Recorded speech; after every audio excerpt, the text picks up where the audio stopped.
I'm going to work on rounding out that shape. We laid out the basic points last time, and now we're going to continue on that and then add some detail.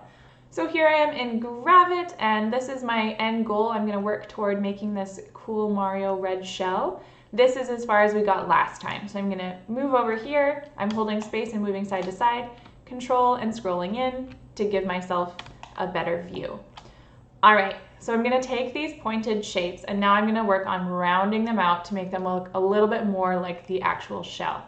So if I click on a shape, I'm going to go up here to our different selection tools, and there's this little drop down arrow. If I click on that, now I can go into sub-select. So if I click on sub-select, or you can hit D, I've got the option now to edit these little paths or edit these little nodes here. So if I click on a node, I can see over here, it's got some options under joint. And this is where if I click on the rounded ones, it starts to round out the shape, and I can pull these little handlebars to change the way the round happens. There we go. Probably just pull a couple of these things around. So I'm gonna click on my next shape, click on that dot, round it out. There you go.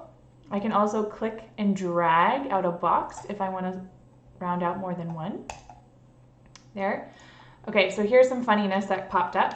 And if I click on this, you'll notice there's a handlebar that's going way off and colliding with these handlebars or like overlapping them. That's why I have that little loop-de-loop.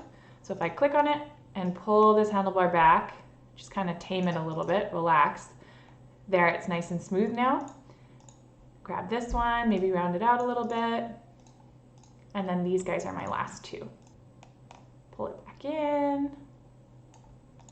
Pull this guy out a little bit. Another thing you can do is if you go over the blue line, you'll notice next to my mouse a little squiggle pops up.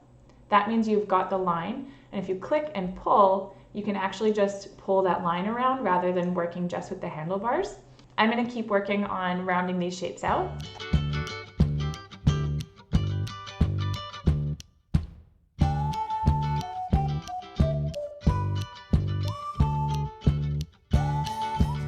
All right, one other thing I noticed when I was rounding out my shapes, some of the points aren't sitting quite where I want them. I can always click and drag them over to the spot where I like them, and I'm still using that sub-select tool. So keep that in mind. If things aren't sitting quite exactly right, you've always got the option to edit them. Now I'm going to pop back into my regular select tool, so I can click here and hit pointer, or I can just hit V to bring that up, and I can move things so that they sit in the right spot, just like that. And then these guys, I'm noticing on this shell, they're a lot longer and skinnier. So I'm gonna click on these, make them skinnier, and match that shape a little bit better. Now that I've got the basic shape laid out and I'm pretty happy with where it's at, I can add in these line details.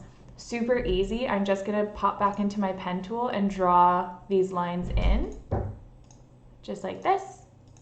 And then in order to let go of it, because I don't want it to be a closed shape this time, I just want the line, I'm just gonna hit enter and it accepts that line as a shape. So I'm just gonna keep popping around and making these details.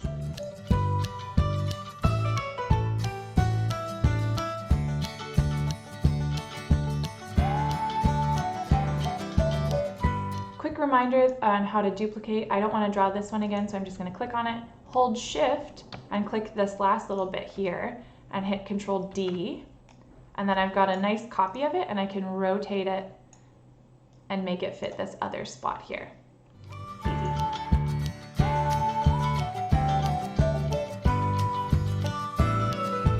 All right, so that's my detail and my rounded shape now. One last thing I wanted to show too is if you click on something, or if you've just created a shape and it's showing up behind the rest of your shapes, if you click on it and do Control up or even Control Shift up, that'll bring it up to the top. So if you think of every shape you make as a cutout version, like if you cut it out of paper and you stack them all on top of each other, what's happening is sometimes the stacks aren't quite right. So I don't want this one to be way up on the top of my stack because then I can't see that inner circle. So if I click on it and hit Control down, I'm going to send it down one. And then you can watch it here. So I'm going to do it one more time. Control down until that other circle pops up. Okay, that's my Gravit shell tutorial for today. Thanks for watching, everybody. Make sure to continue checking in for the rest of our Gravit videos and we can finish up this red shell together. I'll see you next time. Bye!